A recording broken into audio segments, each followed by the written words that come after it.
crois que ralentir, ça me fait plus peur que l'échec. Je suis tombé sur un thread l'autre jour et ça m'a fracassé. Cette semaine, j'ai décidé de faire une phase de deload. Ça fait à peu près une quarantaine de jours que je m'entraîne avec beaucoup d'intensité. Et en plus de la création de contenu et mon installation en Indonésie, j'avoue que mon cerveau avait vraiment besoin d'une pause. Du coup, j'ai levé le pied et je vais pas mentir, ça m'a fait un bien fou. Mais au bout de quelques jours, j'ai commencé à ressentir une sorte de vide et c'est là que j'ai mis le doigt sur quelque chose. J'ai rencontré quelqu'un il y a quelques jours qui a un peu perturbé mon quotidien. Et l'autre soir, elle me disait que c'était dommage parce qu'elle sentait que j'étais pas pleinement présente.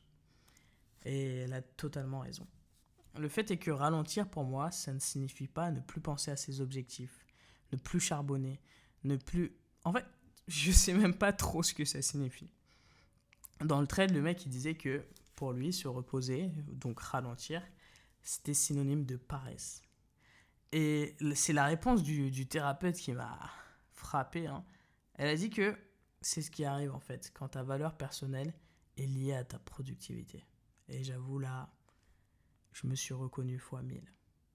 Et peut-être que c'est ça dont j'avais besoin. Apprendre que j'existe même quand je produis rien. Que ma valeur ne se mesure pas à ma to-do list.